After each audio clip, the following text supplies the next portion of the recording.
Vocês viram que até cortaram o microfone dele, né?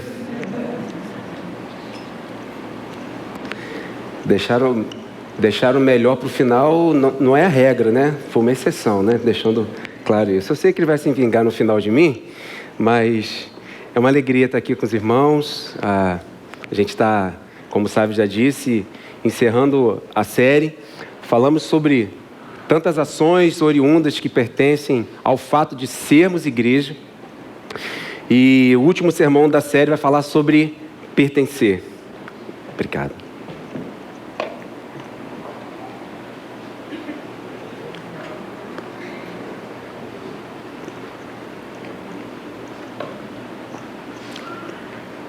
Já até deixaram ali já, né?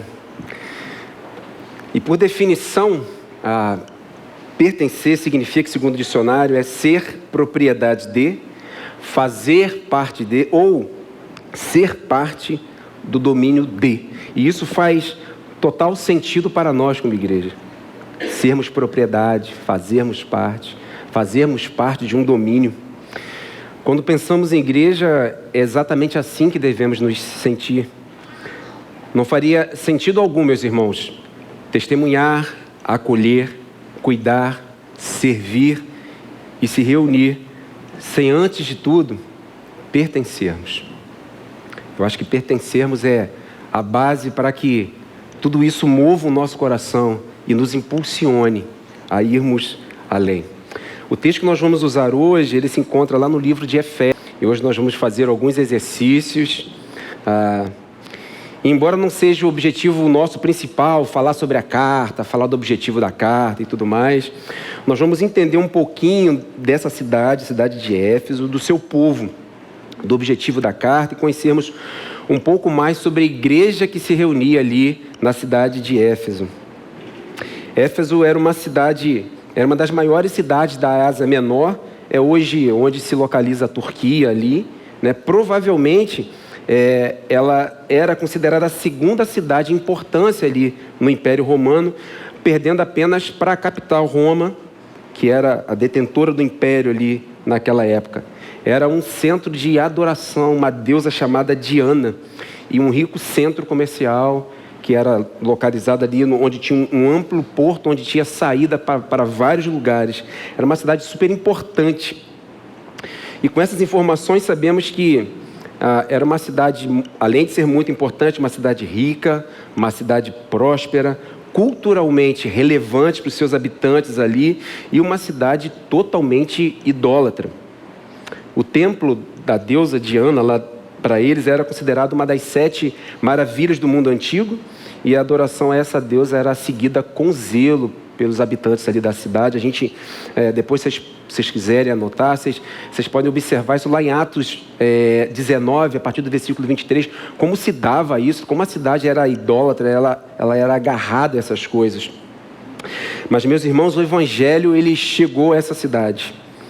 E uma igreja, ela começa a surgir ali. E onde o Evangelho chega, meus irmãos, os corações são transformados pela graça de Deus. E essa igreja começou a surgir ali por volta mais ou menos do ano 50 ali depois de Cristo. E se a gente quiser conhecer mais sobre o surgimento dessa igreja ali na cidade de Éfeso, basta você olhar ali no livro de Atos, a partir do capítulo 18, 19 e 20, vai falar bastante coisa sobre o surgimento da igreja na cidade de Éfeso. A igreja surgiu ali porque o Evangelho chegou à cidade. O Evangelho estava se expandindo, o Evangelho chegou à cidade de Éfeso.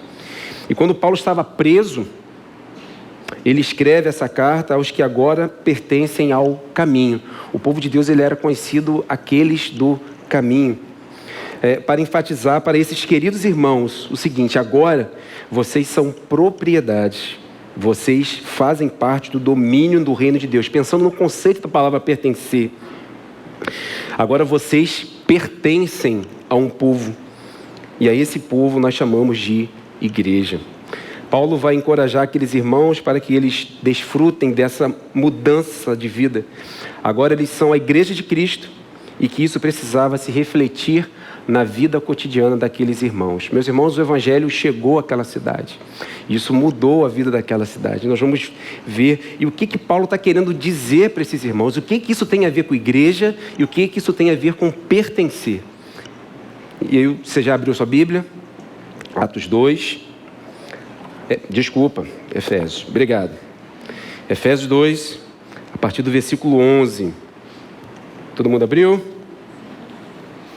Efésios 2, a partir do versículo 11. Diz o seguinte: portanto, lembrem-se de que anteriormente vocês eram gentios por nascimento e chamados incircuncisão pelos que se chamam circuncisão, feita no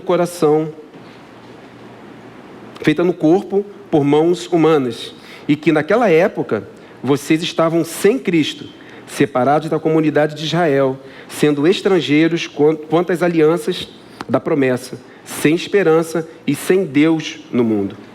Mas agora, em Cristo Jesus, vocês que antes estavam longe, foram aproximados mediante o sangue de Cristo. Pois Ele é a nossa paz, o qual de ambos fez um e destruiu a barreira, o muro de inimizade, anulando em seu corpo a lei dos mandamentos, expressa em ordenanças. O objetivo dele era criar em si mesmo, dos dois, um novo homem, fazendo a paz, e reconciliar com Deus os dois em um corpo, por meio da cruz, pela qual ele destruiu a inimizade. Ele veio e anunciou paz a vocês que estavam longe e paz aos que estavam perto, pois por meio dele, tanto nós como vocês temos acesso ao Pai por um só Espírito. Portanto, vocês já não são estrangeiros nem forasteiros, mas concidadãos dos santos e membros da família de Deus, edificados sobre o fundamento dos apóstolos e dos profetas, tendo Jesus Cristo como pedra angular, no qual todo o edifício é ajustado e cresce para tornar-se um santuário santo no Senhor. Nele, vocês também estão sendo edificados juntos para se tornarem morada de Deus por seu Espírito. Eu queria te convidar a fechar os olhos mais uma vez para falarmos com o Senhor. Deus, pedimos e suplicamos ao Senhor que a Tua palavra, que é poderosa, fale aos nossos corações e que possamos ser praticantes dessa palavra e não somente ouvintes, que essa palavra entre no nosso coração e tenha ação prática. Nos ajude a compreendermos a Tua palavra, em nome de Cristo Jesus. Amém. Eu queria compartilhar com vocês, meus irmãos, 3 pontos fundamentais aqui que Paulo está querendo compartilhar com esses irmãos, com o então agora, né? Esses irmãos em Cristo. E o primeiro ponto está aí no versículo 11 e 12 na sua Bíblia. Eu queria que você mantivesse a sua Bíblia aberta. E nesses 2 primeiros versículos, Paulo vai falar para esses irmãos ali sobre o estado que eles estavam de separação. E observe que ele vai usar a palavra no passado, no estado que eles estavam antes de conhecerem a Cristo, estado de separação. Paulo ele escreve para os cristãos que se reuniam ali na cidade de Éfeso. E olhando para o texto, especificamente nesses 2 versículos, nós percebemos, em primeiro lugar, uma separação, ou seja, quem eles eram antes de Cristo.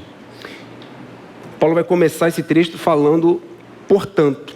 E essa palavra, portanto, ela é uma conjunção explicativa que nos leva a compreender o que ele estava dizendo anteriormente. Com a tua Bíblia aberta, nos versículos 1 e 2, nós não lemos esse trecho, mas eu quero dizer para vocês o estado que esses irmãos estavam antes de Cristo. Olha o que diz o versículo 1 e 2. Vocês estavam mortos em suas transgressões e pecados, nos quais costumavam viver, quando seguiam a presente ordem deste mundo e o príncipe do poder do ar, o espírito que agora está atuando nos que vivem na desobediência.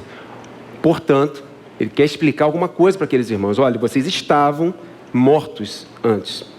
Paulo vai lembrar que eles eram gentios por nascimento, é o que está dizendo na sua Bíblia, no versículo 11. Pois quem não era judeu, meus irmãos, era considerado gentio.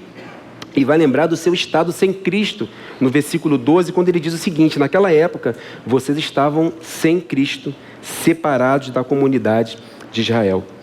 Eles não eram cidadãos da nação de Israel, com a qual Deus tinha feito um relacionamento de aliança. Se a gente for olhar ao longo da história, Deus se revelou ao seu povo através de aliança. A gente pode olhar a aliança que ele fez com Abraão, a gente pode olhar e ver na Bíblia a aliança que ele fez com Moisés, a aliança que ele fez com Davi.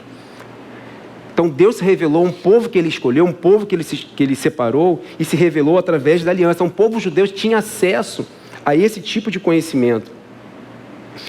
Ainda que as relações de Deus com Israel incluísse a promessa de abençoar as nações, a gente vê isso lá em Gênesis 12, quando ele fala com Abraão, né? E em ti serão benditas todas as famílias da terra. Os gentios, eles não tinham consciência dessa esperança.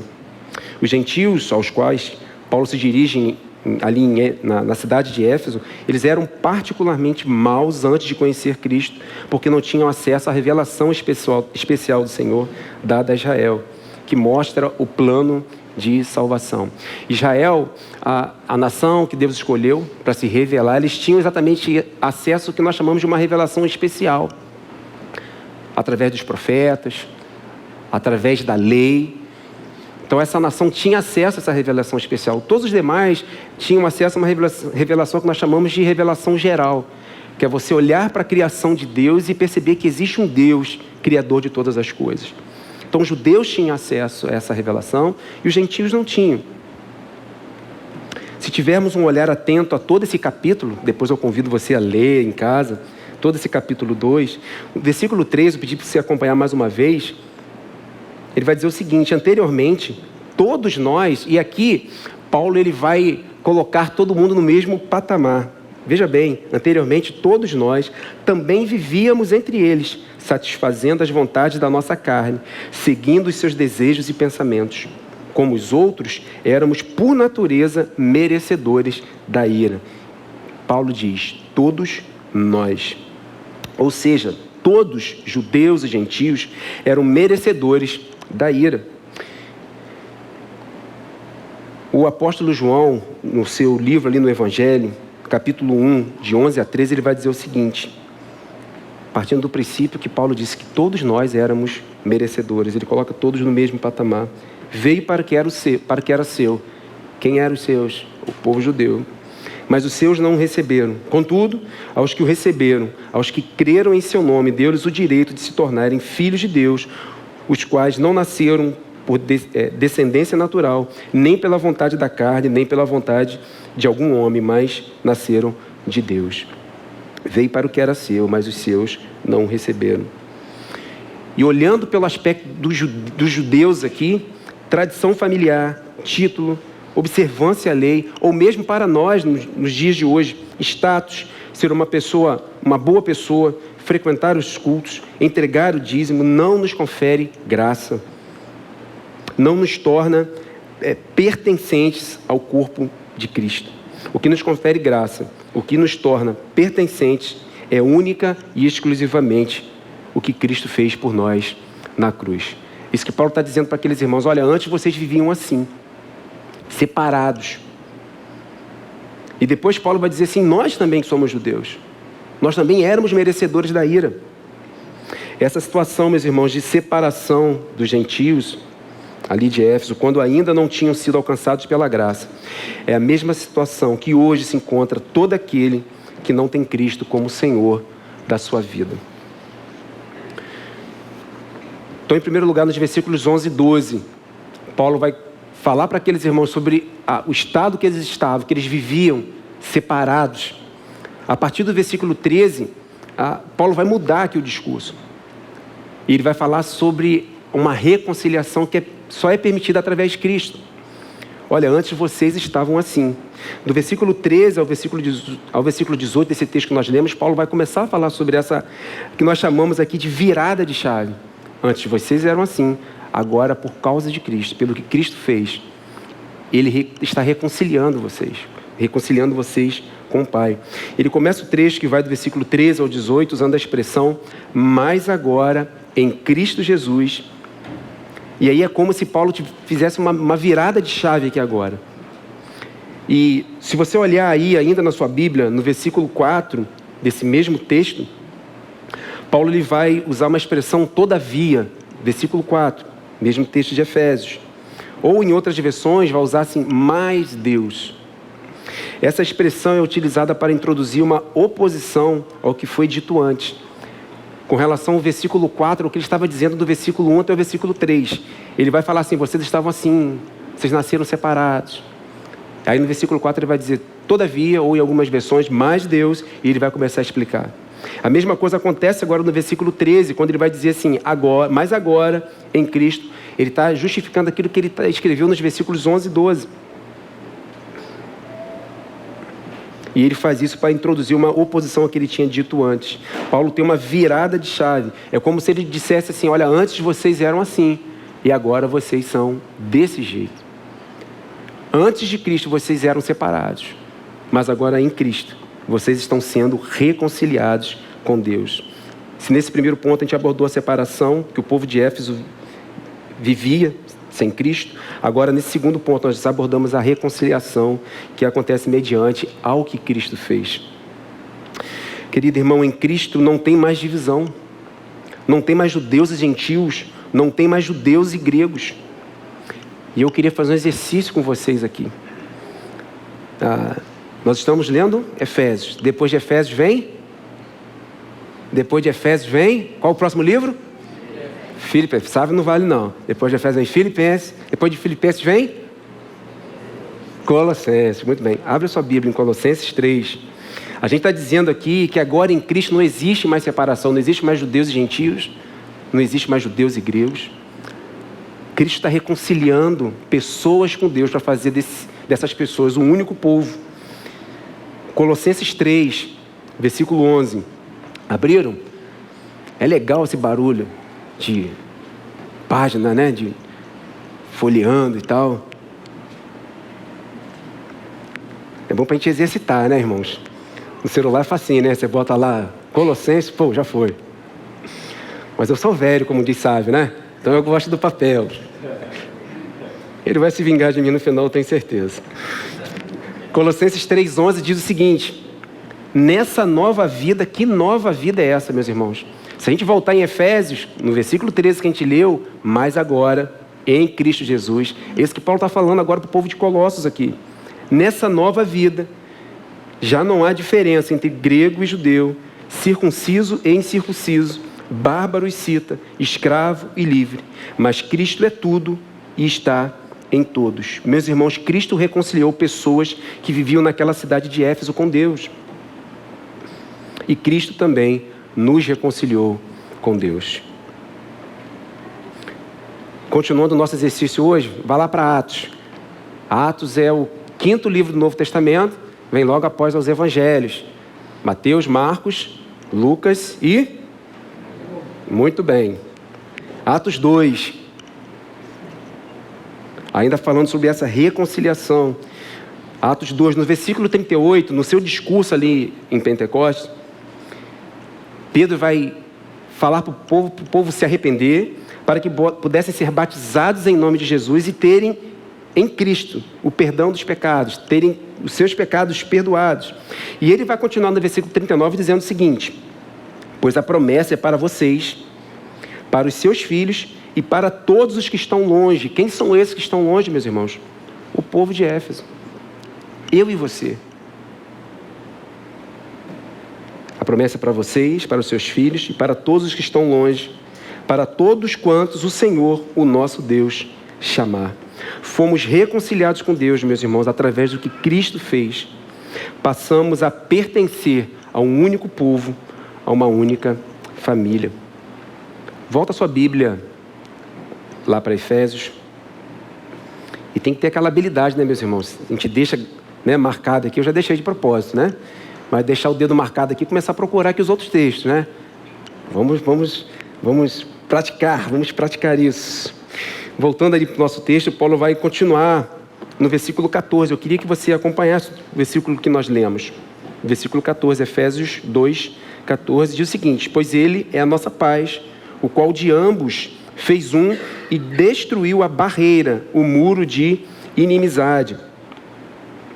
Quando Paulo ele fala que Cristo derrubou a barreira, ou o muro de inimizade, talvez em outras versões, a parede de separação, provavelmente Paulo estava se referindo aos átrios do templo em Jerusalém. Jerusalém tinha um templo onde o povo judeu ia para poder adorar e fazer confissão ali dos seus pecados. estava ali em Jerusalém.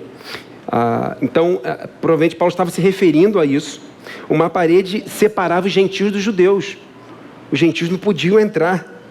E algumas placas foram colocadas para indicar a exclusão dos gentios dos átrios interiores, que era onde aconteciam esses sacrifícios, onde esses sacrifícios eram realizados. Cristo veio para acabar com isso e trazer a paz. Ele veio reconciliar e fazer para ele um único povo. Continua na sua Bíblia, versículo 15 de Efésios 2, diz o seguinte: anulando em seu corpo, ou seja, através do sacrifício da cruz, a lei dos mandamentos expressa em ordenanças. O objetivo dele era criar em si mesmo, dos dois, um novo homem, fazendo a paz. E reconciliar, é o que o texto vai dizer, com Deus, os dois em um corpo. Que corpo é esse, meus irmãos? A igreja, por meio da cruz, pela qual ele destruiu a inimizade. E continuando, meus irmãos, no versículo 17, 18, Paulo vai dizer o seguinte: ele veio e anunciou paz a vocês que estavam longe e paz aos que estavam perto, pois por meio dele, tanto nós, se referindo aos judeus, como vocês, se referindo aos gentios, temos acesso ao Pai por um só Espírito. Isaías, há séculos atrás, ele já havia profetizado isso. Essa questão que Jesus vinha trazer a paz e unir um único povo. Isaías 57, 19 vai dizer o seguinte: paz, paz aos de longe e aos de perto, diz o Senhor. Por meio do Evangelho de Cristo, o Espírito coloca os gentios, aqueles que estavam longe, e os judeus, aqueles que estavam perto, juntos como o verdadeiro Israel, diante do Pai, em cumprimento da promessa de Isaías, em cumprimento à palavra do Senhor. Os cristãos que viviam ali na cidade de Éfeso entenderam que estavam separados desse Deus, de Cristo, e que foram reconciliados pelo que o próprio Cristo fez por eles. Isso que Paulo está falando para esse povo, e tudo isso se aplica para mim e para você. Nós também nascemos separados, e somente o que Cristo fez pode nos reconciliar. Estávamos separados, mas o que Cristo fez, somente isso é o que pode nos reconciliar novamente com Deus. E por último, meus irmãos, terceiro ponto: primeiro ponto, separação; segundo, reconciliação; e o terceiro e último ponto, identificação. Eles precisavam entender a partir de agora qual era a sua identidade, ou seja, quem eles se tornaram agora a partir de Cristo, a partir da realidade de Cristo. Qual era a sua nova identidade, seu novo RG, sua nova nacionalidade, sua nova pátria. Eles precisavam entender isso. E nesse último trecho, que vai do 19 ao 22, Paulo traz novamente uma conjunção explicativa. Ele vai utilizar novamente a palavra portanto. Depois de tudo que eles já ouviram, Paulo vai falar sobre a nova identidade deles em Cristo. Paulo vai dizer que vocês, membros da igreja que se reúne na cidade de Éfeso, não são mais estrangeiros e nem forasteiros, ou seja, na sua nova identidade, que é ser membros da família de Cristo, da igreja do Senhor, pertencentes ao reino dos céus, vocês não são mais estrangeiros, vocês não são mais estrangeiros nem forasteiros. Antes de Cristo, sim. Antes de Cristo, sim. Mas agora, como vai dizer o versículo 13, com o advento de Cristo, vocês são, como diz o texto aí, concidadãos dos santos e membros da família de Deus.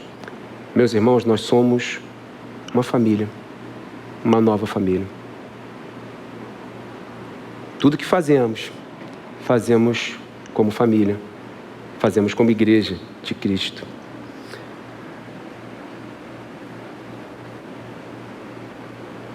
Eles passaram a fazer parte de uma nova pátria. Pula um livro para frente aí, vai para Filipenses.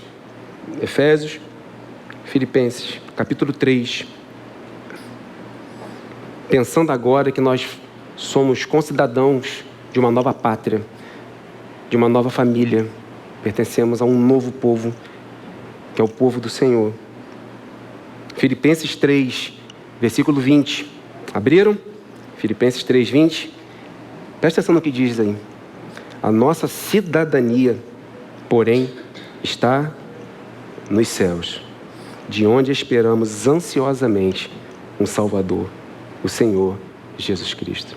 Mas agora em Cristo, como vai dizer o versículo 13, a nossa cidadania passa a ser nos céus, de onde esperamos ansiosamente um Salvador, o Senhor Jesus Cristo.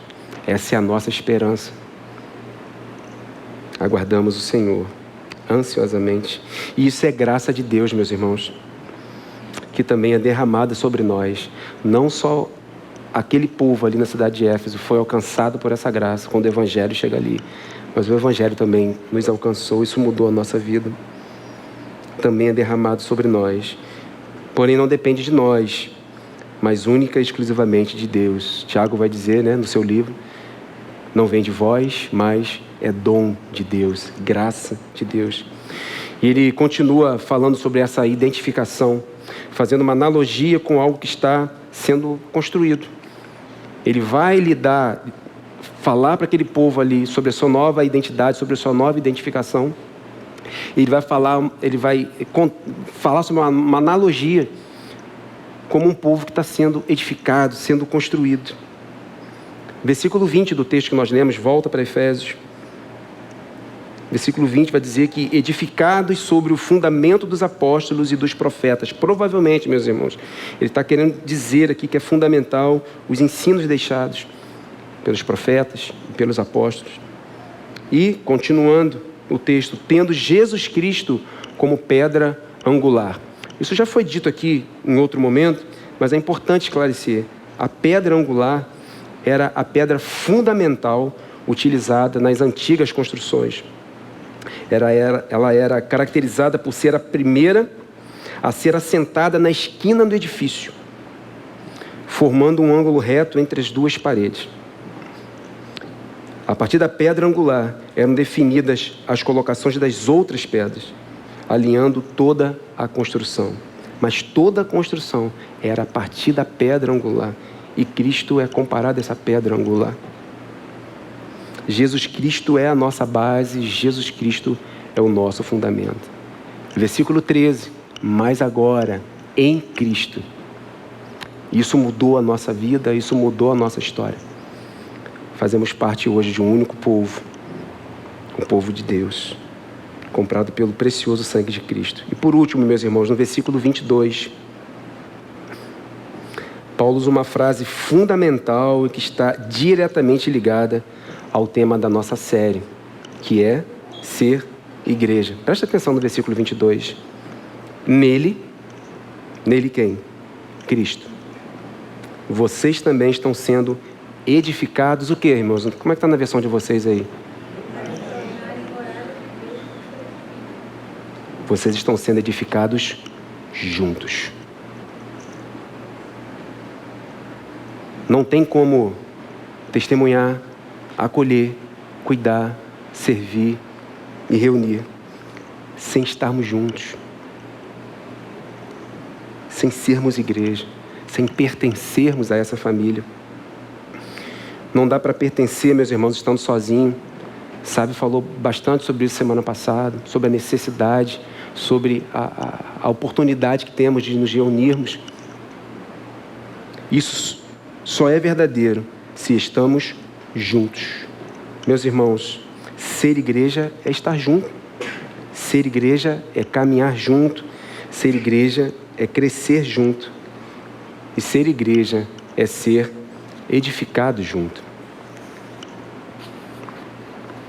Isso é ser igreja. E juntos nós conseguimos testemunhar, acolher, cuidar, servir e se reunir. E já partindo para concluirmos, meus irmãos, toda essa ideia que Paulo está falando ali para aquele povo,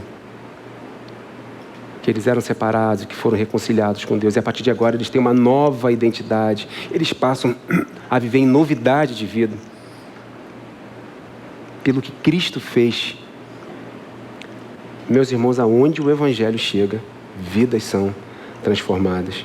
E Paulo está querendo dizer exatamente isso. Vivam em novidade de vida.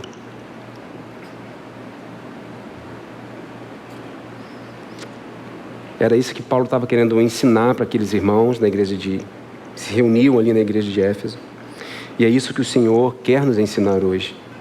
Às vezes parece que a gente esquece de algumas coisas, de alguns conceitos. Parece que a gente entra no automático da nossa vida e que as coisas parecem... a gente começa a reproduzir as coisas de maneira automática. A gente não pode esquecer do que Cristo fez por nós, da nossa nova identidade em Cristo Jesus. Agora, em Cristo não há distinção, somos todos pertencentes ao seu reino, mediante a sua graça, mediante ao que Cristo fez na cruz. E o Evangelho é exatamente isso, meus irmãos, a graça sendo derramada por pessoas que não merecem, eu e você. Pois nascemos separados desse Deus por causa do nosso pecado. Nós já nascemos em pecado, meus irmãos. Davi, ele confessando o seu pecado no capítulo 51, ele vai dizer que ele já nasceu em iniquidade. Ele foi formado em iniquidade. Romanos 3, 23 vai dizer que porque todos pecaram e separados, destituídos estão da glória de Deus. Nós não merecíamos, mas o Evangelho, meus irmãos, é a graça de Deus derramada sobre a vida de pessoas que não merecem.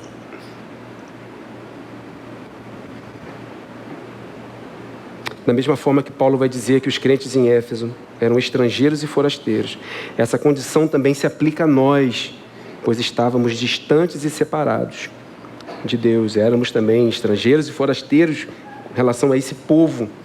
Mas o próprio Deus, com seu grande amor, enviou Jesus Cristo para viver uma vida sem pecado, uma vida perfeita. Morrer na cruz e carregar na cruz toda a nossa culpa, todo o nosso pecado. Ressuscitando ao terceiro dia. Essa é a história do Evangelho. O justo, Jesus Cristo, Filho de Deus, o Cordeiro perfeito, ele se entregou pelos pecados de pessoas que não mereciam. Mas com isso, meus irmãos, ele comprou para Deus um povo. A gente tem noção disso? Desse preço que foi pago? Jesus Cristo pagou um alto preço para formar para Deus Pai um povo.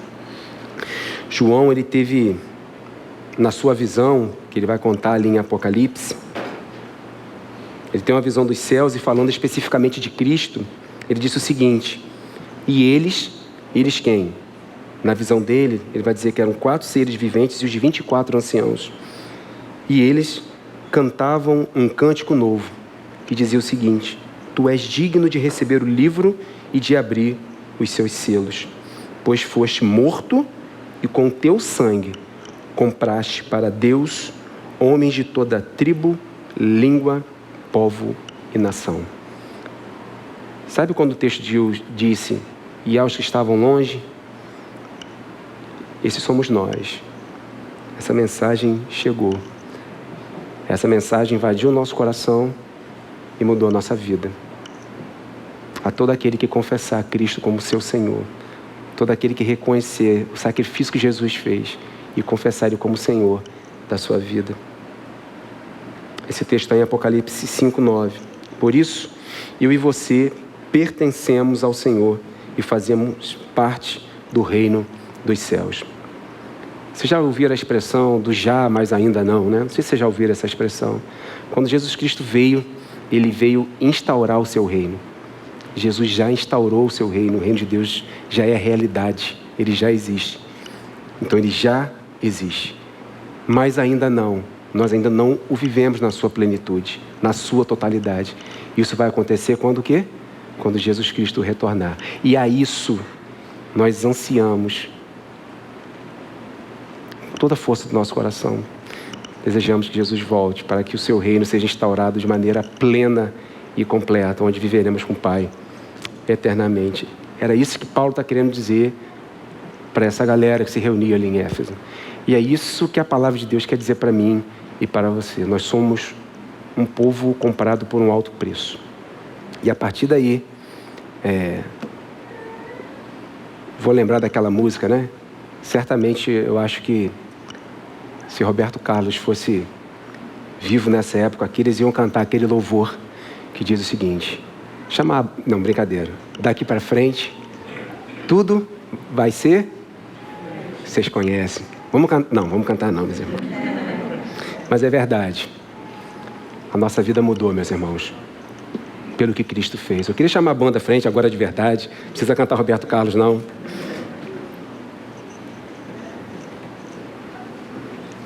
E a gente já está terminando. Mas antes eu queria falar só mais uma coisinha com vocês.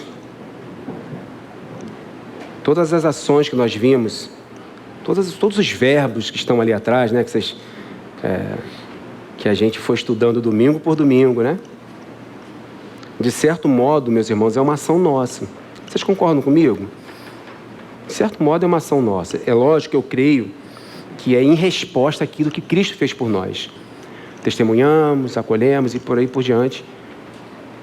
Somos impulsionados a fazer isso olhando para o que Cristo fez por nós. Então, de certo modo, é uma ação nossa também, mas impulsionados pelo Espírito Santo que passa a fazer parte da nossa vida, passa a morar dentro da gente. A gente faz isso. Existe essa ação nossa. Nós que éramos separados, entendemos que Cristo nos reconciliou com Deus e temos agora uma identidade nova em Cristo. Pois o Espírito Santo mesmo nos leva a isso, né?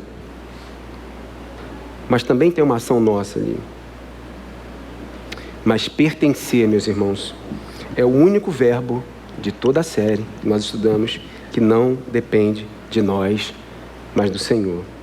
Na realidade, porque pertencemos, nós testemunhamos, nós acolhemos, cuidamos, servimos e nos reunimos. Querido irmão, isso mexe com você? Quando você olha para aqueles verbos ali, você se sente incomodado, isso mexe com você, você entende que isso é inerente à igreja do Senhor, ao corpo de Cristo? Ou você se sente indiferente quanto a tudo isso?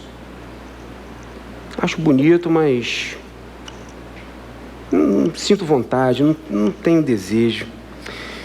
E sendo bem honesto, meus irmãos, olhando para cada ponto desse, para cada verbo, para cada ação, eu queria que você refletisse e pensasse onde que você se enquadra nas categorias que eu vou dizer para você agora. Eu vou dizer 3 grupos para você agora, eu queria que você refletisse e tentasse se encaixar em algum deles aqui. O grupo 1, aquele que deseja fazer tais ações, mas que tem negligenciado. Você olha para isso, você assistiu toda a série, você reconhece que isso faz parte da sua vida, é inerente a você, é um cristão, um servo do Senhor, mas você tem negligenciado algumas coisas. Olha a Deus, peça que Deus te capacite, para que Ele te fortaleça, para que Ele renove as suas forças, porque como igreja, isso pertence a mim e pertence a você, como igreja que somos. Grupo 2, aquele que tem se esforçado para fazer tais ações. Quando eu digo tem se esforçado, com a ajuda do Espírito Santo. Senão a gente vai entrar numa questão de mérito aqui. Não é isso que eu quero falar. Eu tenho me esforçado com a ajuda do Espírito Santo, me empenhado para conseguir cumprir aquelas ações como igreja que sou. Esse é o grupo 2. Grupo 3, aquele que olha para cada ação dessa e não se sente incomodado com nada. Onde você se enquadra? Grupo 1, eu olho, tenho convicção de Deus que aquilo é ser igreja, que eu preciso praticar tais coisas, mas não tenho conseguido. Estou tendo dificuldade aqui ou ali, porque, meus irmãos, não é tão simples, não é fácil. Existe uma ação nossa, com a ajuda do Espírito Santo. Eu tenho procurado fazer, ou isso não me incomoda em nada. E eu quero te convidar a refletir sobre isso. E pedir que o Espírito Santo de Deus te capacite a ir, que Ele te impulsione a ir onde quer que você esteja, como igreja do Senhor, como membro de uma igreja local, e a fazer diferença onde você estiver. Aqui nós nos reunimos, e hoje é um dia muito especial para a gente, porque nos reunimos como povo, esse povo que nós falamos aqui. E que Deus te capacite cada vez mais. Meu desejo é que a CBM cresça sendo edificada pelo verdadeiro fundamento, a pedra angular, Jesus Cristo. Que possamos construir a nossa vida sobre Ele. Que a nossa vida seja construída sobre Cristo. Que Deus nos abençoe.